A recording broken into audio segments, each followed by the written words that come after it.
Cover करने वाले हैं केमिस्ट्री का थर्ड चैप्टर, जिसका नाम है मेटल्स एंड नॉन मेटल्स। इस चैप्टर में सबसे पहले हम पढ़ते हैं कि एलिमेंट्स क्या होते हैं। Elements are the substance which are made up of only one type of atoms. Elements वो सब्सटेंस हैं जो कि एक ही टाइप के एटम से मिलकर बने होते हैं। अब एलिमेंट्स को उनकी एबिलिटी के बेस पर कि वो इलेक्ट्रॉन को लूज़ करते हैं या गेन करते हैं, उसके बेसिस पर दो टाइप में क्लासीफाई किया गया है। पहला है हमारा मेटल्स, दूसरा है नॉन मेटल्स। मेटल्स वो एलिमेंट्स होते हैं जो कि इलेक्ट्रोपॉजिटिव होते हैं। इलेक्ट्रोपॉजिटिव मतलब वो इलेक्ट्रॉन को लूज़ करेंगे, और जब इलेक्ट्रॉन को लूज़ करेंगे तो उनके ऊपर पॉजिटिव चार्ज आ जाएगा। कौन सा चार्ज आ जाएगा? Positive charge. जब वो इलेक्ट्रॉन को लूज़ करेंगे तो उनके पास पॉजिटिव चार्ज आ जाएगा। जब नॉन मेटल्स क्या होते हैं? हमारे इलेक्ट्रोनेगेटिव एलिमेंट्स। वो क्या करते हैं? इलेक्ट्रॉन को गेन करते हैं। तो जब वो इलेक्ट्रॉन को गेन करेंगे तो उनके ऊपर एक नेगेटिव चार्ज आ जाता है। आप एग्जाम्पल देखना मेटल्स के, एल्यूमिनियम, आयरन, सोडियम, और भी बहुत सारे एलिमेंट्स है पीरियोडिक टेबल के अंदर। दूसरा आता है नॉन मेटल्स। हम इनके एग्जाम्पल देखते हैं, कार्बन, हाइड्रोजन एंड ऑक्सीजन। तो ये था हमारा मेटल्स और नॉन मेटल्स का इंट्रोडक्शन। बाकी अब हम देखते हैं फिजिकल प्रॉपर्टीज़ को।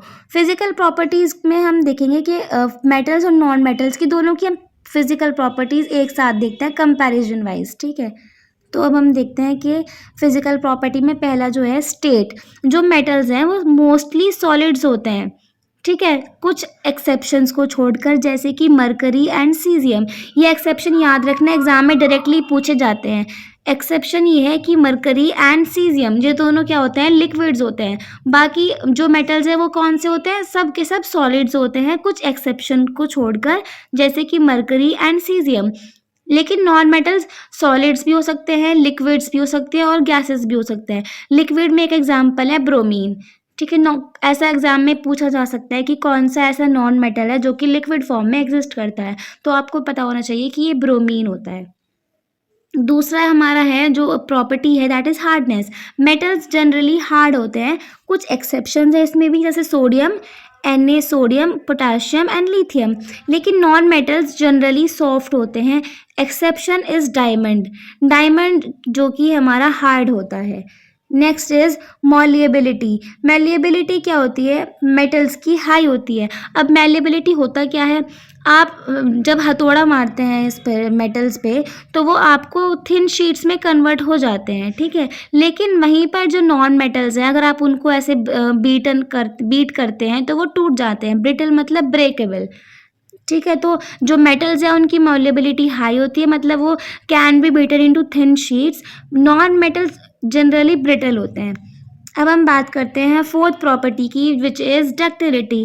डक्टिलिटी होती है कि आप उनको वायर में कन्वर्ट कर सकते हैं। तो मेटल्स की डक्टिलिटी जनरली हाई होती है और नॉन मेटल्स की डक्टिलिटी बहुत कम, मतलब या तो होती ही नहीं है या फिर बहुत कम होती है।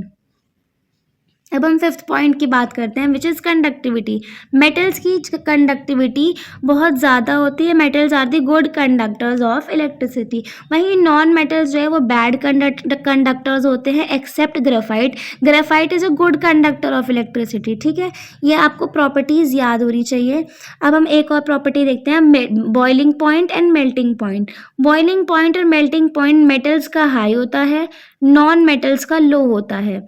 मेटल्स का जनरली हाई होता है, लेकिन उसमें भी कुछ एक्सेप्शन है, जैसे सीजियम एंड गैलियम। इनका जो मेल्टिंग पॉइंट है वो लो होता है।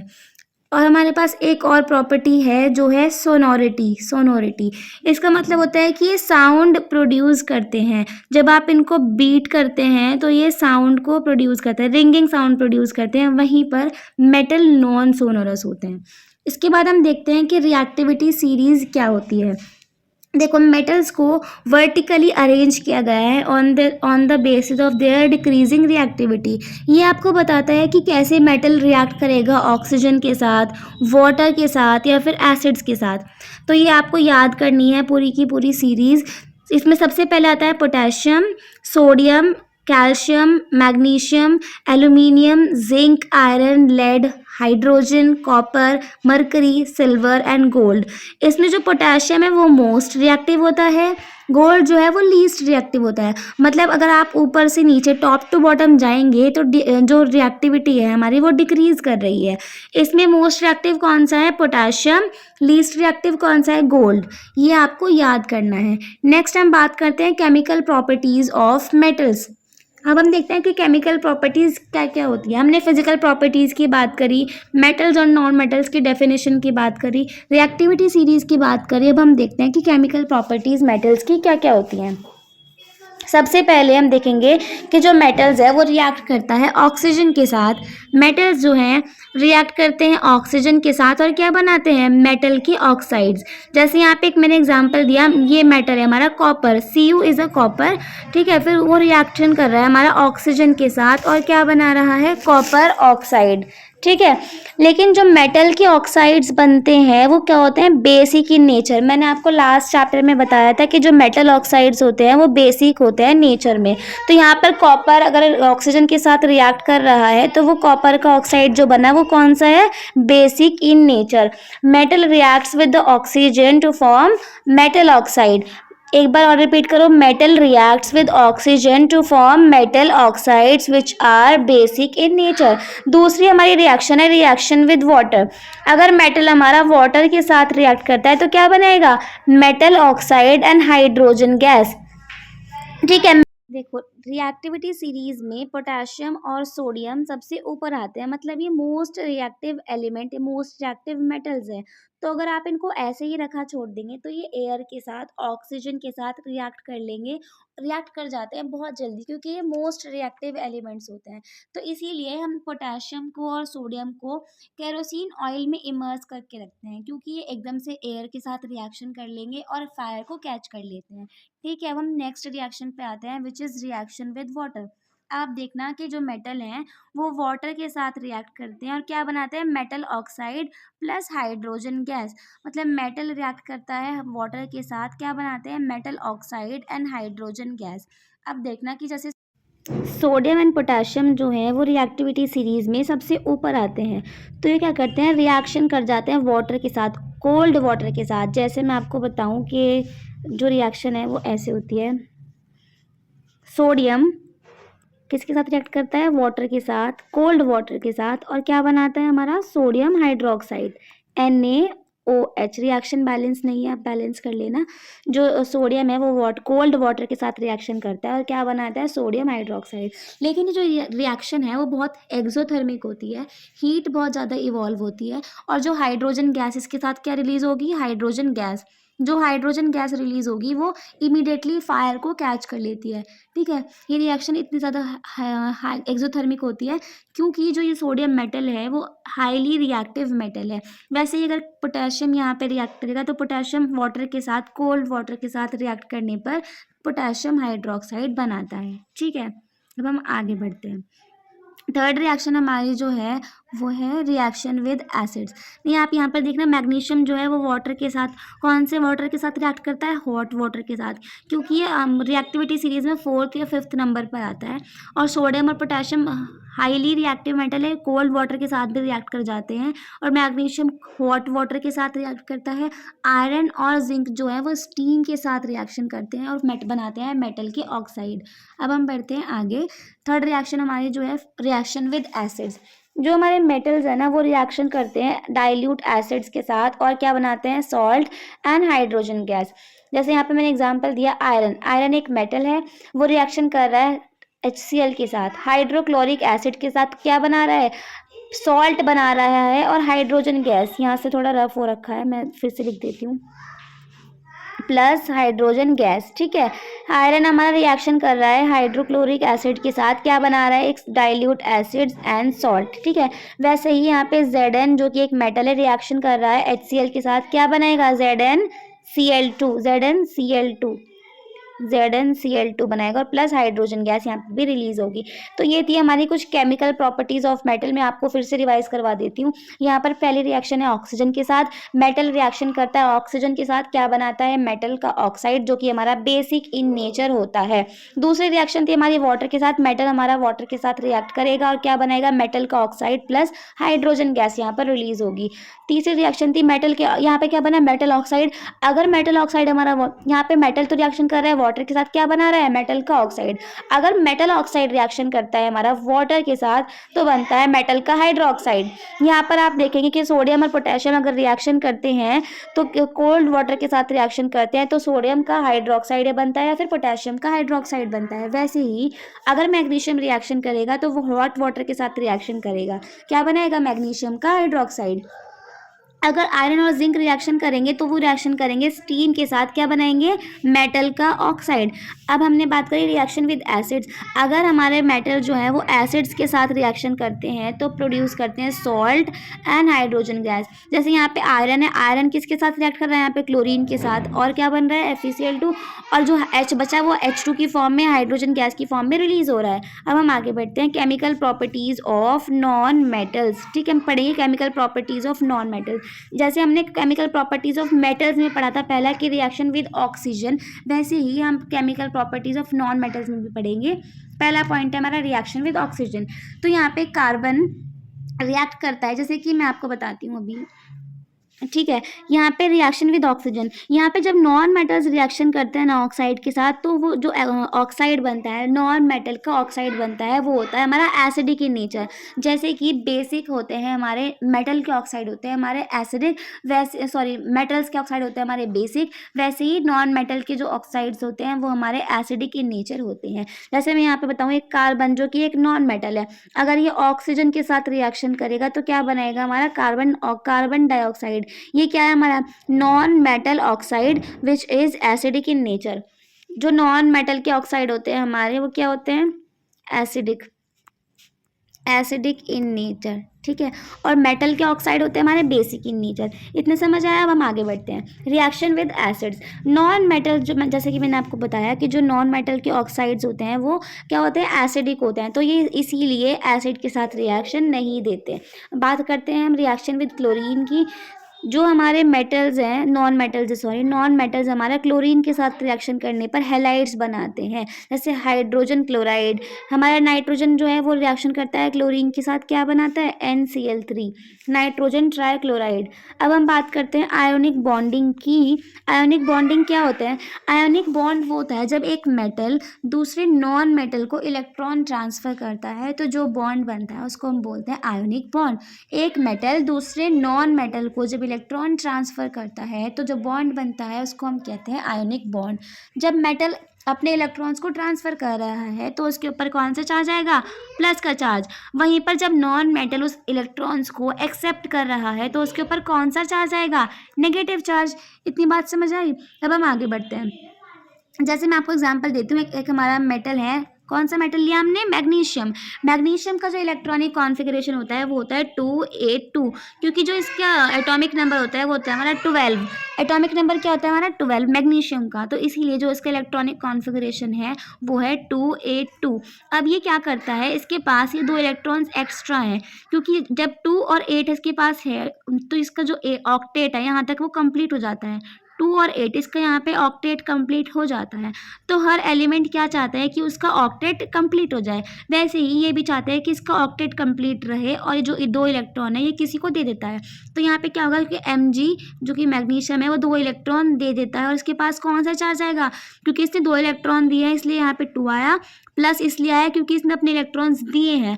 ठीक है, और यहाँ पे +2 इलेक्ट्रॉन क्यों लिखा हमने, कि इसने 2 इलेक्ट्रॉन्स दे दिए हैं। ठीक है, अब हम आगे बढ़ते हैं क्लोरीन। ठीक है, क्लोरीन के इलेक्ट्रॉनिक कॉन्फ़िगरेशन क्या होता है, 287, इसका एटॉमिक नंबर होता है हमारा 17, तो इसीलिए यहाँ पे लिखेंगे हम 287। अब इसके पास यहाँ पे 7 इलेक्ट्रॉन्स प्रेजेंट है। अब इसको चाहिए कि एक इलेक्ट्रॉन मुझे कहीं से मिल जाए जिससे मैं अपना ऑक्टेट कंप्लीट कर लूँ, मतलब 8 इलेक्ट्रॉन इसमें मैं कंप्लीट कर लूँ। तो इसको चाहिए कि कहीं से एक इलेक्ट्रॉन मिल जाए। तो ये क्या करता है, मैग्नीशियम के पास 2 इलेक्ट्रॉन्स थे, ये यहाँ से एक इलेक्ट्रॉन ले लेगा। तो इलेक्ट्रॉन लेने के बाद इसके ऊपर कौन सा चार्ज आएगा, नेगेटिव चार्ज, क्योंकि इसने मैग्नीशियम से ये इलेक्ट्रॉन उधार लिए हैं, इसलिए इसके ऊपर एक नेगेटिव चार्ज आएगा। ठीक है, अब इसका अगर हम स्ट्रक्चर बनाएं तो मैग्नीशियम के पास कितने इलेक्ट्रॉन्स थे, 2 इलेक्ट्रॉन्स थे। क्लोरीन के पास कितने थे, 7, तो 1 2 3 4 5 6 7। वैसे ही दूसरे क्लोरीन के पास कितने थे, 1 2 3 4 5 6 7। अब ये मैग्नीशियम क्या करेगा, एक इलेक्ट्रॉन इस वाले क्लोरीन को देगा, एक इलेक्ट्रॉन इस वाले क्लोरीन को देगा। तो फिर क्या बन जाएगा, Mg, यहाँ बन जाएगा हमारा MgCl2, क्योंकि इसने मैग्नीशियम ने एक अपना इलेक्ट्रॉन इस वाले क्लोरीन को दिया है, एक इलेक्ट्रॉन अपना इस वाले क्लोरीन को दिया है। अब हम देखते हैं कि प्रॉपर्टीज़ क्या क्या होती है आयोनिक बॉन्ड की। जो आयोनिक बॉन्ड्स होता है वो यूजुअली क्रिस्टलाइन सॉलिड्स में मिलता है, और इनका मेल्टिंग पॉइंट और बॉइलिंग पॉइंट बहुत ज़्यादा हाई होता है, क्योंकि जो आयोनिक बॉन्ड होता है वो बहुत स्ट्रॉन्ग बॉन्ड होता है, उसको ब्रेक करने में बहुत ज़्यादा एनर्जी चाहिए होती है, इसलिए इनका जो बॉइलिंग और मेल्टिंग पॉइंट है वो वेरी हाई होता है। सॉल्युबिलिटी आप देखेंगे कि जो ये बॉन्ड जो आयनिक कंपाउंड्स होते हैं वो हमारे सॉल्युबल होते हैं वाटर में या फिर पोलर सॉल्वेंट में। ठीक है, और ये कंडक्ट करते हैं इलेक्ट्रिसिटी इन एक्वस या फिर इन एक्वस स्टेट, मतलब लिक्विड में, या फिर मोल्टन स्टेट। लेकिन जो सॉलिड स्टेट है वहाँ पर ये इंसुलेटर, मतलब इलेक्ट्रिसिटी को कंडक्ट नहीं करते। अब हम बात करते हैं मेटलर्जी। मेटलर्जी क्या होती है, extraction of metals. Extraction of metal का जो प्रोसीजर है उसको हम बोलते हैं मेटलर्जी। जैसे कि आयरन को हम एक्सट्रैक्ट करते हैं आयरन के ओर से। ठीक है, डायरेक्टली हमारे ग्राउंड में ऐसे ही प्रेजेंट नहीं होते मेटल्स हमारे ओर के अंदर, मिनरल्स के अंदर प्रेजेंट होते हैं। डायरेक्टली ऐसा नहीं कि आपने ग्राउंड में ऐसे खोदा और वहाँ से आपको मेटल निकल जाएगा, ऐसा नहीं होता है। ठीक है, तो हम देखते हैं कि मिनरल्स क्या होते हैं, ओर्स क्या होते हैं। मिनरल्स वो नेचुरली अकरिंग सब्सटेंस होते हैं जो कि जिनके अंदर मेटल्स प्रेजेंट होते हैं। नेचुरली अकरिंग सब्सटेंस जिसके अंदर मेटल्स प्रेजेंट होते हैं उनको हम कहते हैं मिनरल। और मिनरल्स का वो हिस्सा, वो पार्ट जहाँ से मेटल्स एक्सट्रैक्ट होने के ज़्यादा चांसेस है, या मेटल्स हमारा एक्सट्रैक्ट होता है, उसको हम बोलते हैं ओर्स। अब देखो, सभी मिनरल्स के अंदर ओर्स नहीं होते, और सभी ओर्स जो हैं वो मिनरल्स के अंदर होते हैं। तो all ores are minerals but not all minerals are ores. आप अब एग्जांपल देखना कि जो बॉक्साइट है वो किसका ओर है, एल्यूमिनियम का ओर होता है। हेमेटाइट हमारा आयरन का ओर। ये 2 एग्जांपल आप याद रख लेना। अब हम देखते हैं कि अकरेंस मतलब मेटल कैसे एग्जिस्ट होते हैं हमारे अर्थ क्रस्ट के अंदर। मेटल्स हमारे अर्थ क्रस्ट में 2 फॉर्म में मिलते हैं। पहला हमारा फ्री स्टेट, या तो फ्री स्टेट में प्रेजेंट होंगे या फिर कंबाइंड स्टेट में। फ्री स्टेट में वो मेटल्स मिलते हैं जो कि लेस रिएक्टिव होंगे, जो कि किसी के साथ रिएक्शन नहीं देंगे और ऐसे ही अलग थलग अकेले पड़े रहते हैं, जैसे कि गोल्ड, सिल्वर, प्लैटिनम। अब हम बात करते हैं कंबाइंड स्टेट में। कंबाइंड स्टेट में कौन कौन से मेटल मिलते हैं, वो है हमारा मोस्ट रिएक्टिव मेटल। जो मेटल बहुत ज़्यादा रिएक्टिव होते हैं, जैसे कि हमारे रिएक्टिविटी सीरीज में सबसे स्टार्टिंग में आते हैं पोटेशियम, सोडियम। ये क्या करते हैं, कंपाउंड्स की फॉर्म में एग्जिस्ट करते हैं, जैसे कि ऑक्साइड्स की फॉर्म में, सल्फाइड्स की फॉर्म में, कार्बोनेट्स की फॉर्म में। अब हम देखेंगे कि मेटल को एक्सट्रैक्ट करने के लिए कौन कौन सी स्टेप्स की ज़रूरत है। तो ये 4 स्टेप्स है जो हमें चाहिए है मेटल को एक्सट्रैक्ट करने के लिए। पहला है हमारा कंसंट्रेशन ऑफ ओर। अब हम देखेंगे कि कंसंट्रेशन ऑफ ओर का क्या मतलब है। Removal of impurities like sand, clay and soil. ओर के अंदर जितनी भी इम्प्योरिटीज़ प्रेजेंट है उसको हम बोलते हैं गैंग, GANGUE, गैंग। ठीक है, जैसे कि सैंड हो गया, क्ले, सॉइल, ये सब हमारे ओर के अंदर प्रेजेंट होती है, इन सबको रिमूव करना है। ये है हमारा फर्स्ट स्टेप। दूसरा हम देखते हैं कि अगर वो ओर हमारा सल्फाइड ओर है या फिर हमारा कार्बोनेट ओर है, इनको करना है हमें रोस्टिंग या फिर कैल्सिनेशन। रोस्टिंग क्या होता है, एयर की प्रेजेंस में हम हीट करते हैं ओर को। In the presence of air हम हीट करते हैं ओर को, इसको बोलते हैं हम रोस्टिंग। ठीक है, ये हमारा सल्फाइड ओर के लिए यूज़ होता है। अगर हमारा ओर जो है वो सल्फाइड ओर है तो हम उसकी रोस्टिंग करते हैं, जैसे कि हमारा ज़िंक सल्फाइड। ये क्या है? ज़िंक सल्फाइड मतलब सल्फाइड का ओर है। यहाँ से हमें क्या मिलेगा? मेटल क्या है यहाँ पे? ज़िंक। तो हम इसको एक्सेस ऑफ एयर में हीट करते हैं। ये जो मैंने ट्रायंगल बनाया ये हमारा हीट का एक साइन होता है। तो हमारा क्या बन जाएगा? इसको ज़िंक सल्फाइड से हमारा ज़िंक ऑक्साइड बन जाएगा। अब हमने यहाँ पे ज़िंक सल्फाइड से ज़िंक ऑक्साइड क्यों बनाया? क्योंकि ज़िंक ऑक्साइड को हम ज़िंक में ईज़िली क्या कर सकते हैं? रिड्यूस कर सकते हैं। मतलब ज़िंक ऑक्साइड से हम ईज़िली ज़िंक बना सकते हैं, ठीक है? और यहाँ से सल्फर ऑक्साइड जो गैस है हमारी वो रिलीज़ होती है। ये हो गया हमारा रोस्टिंग। वहीं पर अगर हमारे पास कार्बोनेट और है तो हम क्या करेंगे? लिमिटेड एयर या तो फिर हमारे पास लिमिटेड एयर होगी या हमारे पास बिल्कुल भी एयर नहीं होगी, तो उसकी प्रेज़ेंस में हम जब हीट करते हैं तो हमारा क्या होता है? ज़िंक ऑक्साइड बन जाता है। ज़िंक कार्बोनेट था यहाँ पर, ठीक है? कार्बोनेट और था, हमने उसको हीट किया तो हमारा क्या बन गया? ज़िंक ऑक्साइड बन गया, कार्बन डाइऑक्साइड गैस रिलीज़ हो गई। तो पहला स्टेप हमने क्या करा? कंसंट्रेशन ऑफ ओर, जितनी इम्प्योरिटीज़ थी उन सबको रिमूव किया। दूसरा हमने क्या करा? कि हमारे पास सल्फाइड ओर था तो हमने रोस्टिंग की है। अगर हमारे पास कार्बोनेट का ओर था तो हमने इसका कैल्सिनेशन किया है। अब हम क्या कर हमारे पास क्या हुआ? रोस्टिंग और कैल्सिनेशन से हमारे पास ऑक्साइड्स बन गए, है ना? यहाँ पे भी ऑक्साइड बना हमारा और यहाँ पर भी देखो रोस्टिंग में भी हमारा ऑक्साइड बना, यहाँ पर भी हमारा ऑक्साइड बना। तो अब हमें क्या करना है? इन मेटल ऑक्साइड्स को जो बने हैं इनसे हमें मेटल चाहिए। तो हम क्या करेंगे? इन जो ऑक्साइड्स हमारे यहाँ पर बने हैं उनके रिएक्शन करवाएंगे कार्बन के साथ, ठीक है? ये कार्बन सॉलिड फॉर्म में इसको हम बोलते हैं कोक। इसके साथ रिएक्शन करवाएंगे, ये होता है हमारा एक रिड्यूसिंग एजेंट। ये क्या करता है? इसको जिंक ऑक्साइड को जिंक में रिड्यूस कर देगा। तो ये ऑक्साइड से क्या बन गया? हमारे पास मेटल आ गया। मतलब अब तक हमारे पास क्या हुआ? ऑक्साइड से हमारे पास मेटल आ चुका है। तो ये वाला मेथड हम जो यूज़ करते हैं जब हम मेटल ऑक्साइड को in the presence of carbon metal में कन्वर्ट करते हैं, तो ये हमारे किस वाले मेटल्स का यूज़ करते हैं हम ये वाला मेथड? जो मॉडरेटली रिएक्टिव मेटल्स होता है, जैसे कि आयरन हो गया, जिंक हो गया, ये कौन से रिएक्टिव मेटल्स हैं हमारे? मॉडरेटली रिएक्टिव मेटल्स वो होते हैं जो रिएक्टिविटी सीरीज में मिडिल में आते हैं।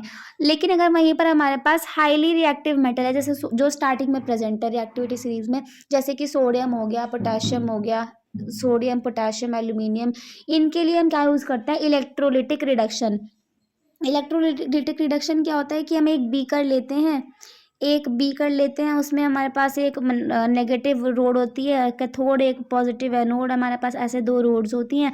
उसमें हम इलेक्ट्रिक करंट जब पास करवाते हैं तो जो हमारा कैथोड है उसके पास हमारा जो मेटल है हमारा वो कैथोड पे अटैच हो जाता है और जो इम्प्योरिटीज़ होती है वो हमारी एनोड पे अटैच हो जाती है। तो ये हमारा एक इलेक्ट्रोलिटिक रिडक्शन है जो हम हाईली रिएक्टिव मेटल्स के लिए यूज़ करते हैं। और जो हमारे लेस रिएक्टिव मेटल है वो तो किसी के साथ रिएक्ट ही नहीं करते, वो तो फ्रीली हमारे जो क्रस्ट में प्रेजेंट होते हैं। हमने देखा कि अब रिएक्शन हम देखते हैं कि extraction based on reactivity series. सबसे पहले हमने देखा कि कंसंट्रेशन ऑफ ओर जो कि चाहिए पहला स्टेप। दूसरा हम रोस्टिंग या फिर कैल्सिनेशन करेंगे।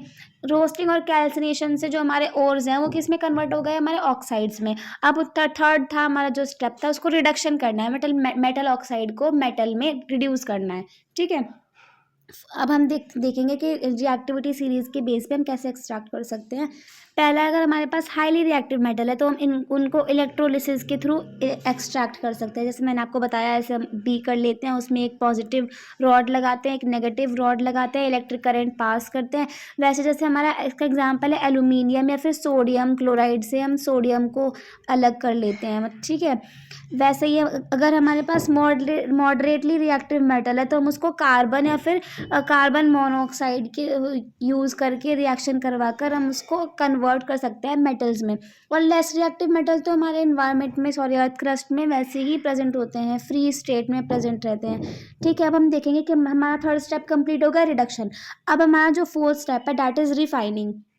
कि हम रिफाइनिंग कैसे करेंगे? हमारे पास मेटल आ गया, लेकिन वो मेटल के पास और भी इम्प्योरिटीज़ प्रेजेंट है जो कि हमें रिमूव करनी है। तो अब तक जो रिमेनिंग इम्प्योरिटीज़ हैं उनको रिमूवल करने के लिए हम क्या करेंगे? रिफाइनिंग करेंगे, ठीक है?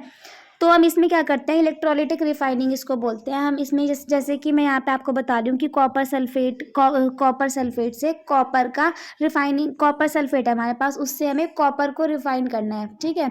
तो हम क्या करेंगे, एक बीकर लेंगे, इसमें हम यहाँ पर क्या कर देंगे, पूरे के पूरे में इलेक्ट्रोलाइटिक सॉल्यूशन भर देंगे, किसका, कॉपर सल्फेट का सॉल्यूशन डाल देंगे पूरे में, ठीक है। और यहाँ पे हम क्या करेंगे, कॉपर का, जिस भी मेटल को हमें रिफाइन करना है उसका एक थिक रॉड लेंगे जिसको हम बोलेंगे एनोड, और ये इम्प्योर मेटल होगा। कौन सा मेटल होगा, इम्प्योर। और यहाँ पे हम लेंगे कैथोड जो कि प्योर मेटल का होगा। जब ये पॉजिटिव होता है, ये नेगेटिव होता है। जब हम इलेक्ट्रिक करंट पास करेंगे तो क्या होगा कि जितना भी प्योर मेटल है वो इस इलेक्ट्रोलाइटिक सॉल्यूशन से कहाँ चला जाएगा, नेगेटिव रॉड मतलब कैथोड पर चला जाएगा। और जो एनोड के पास जितनी भी ये इम्प्योर मेटल का बना है, इसके नीचे जितनी भी हमारे पास इम्प्योरिटी होगी वो इसको बोलेंगे, वो यहाँ पे अटैच हो जाएगी, जिसको हम बोलेंगे एनोड मड। तो ये हमारा होता है इलेक्ट्रोलाइटिक रिफाइनिंग का प्रोसीजर। आई होप कि आपको समझ आया हो। अगर आपको ये नोट्स चाहिए तो आप हमारा टेलीग्राम चैनल ज्वाइन कर सकते हैं जिसका नाम है VZ Academy। और आप कमेंट करके ज़रूर बताना कि आपको ये लेक्चर कैसा लगा।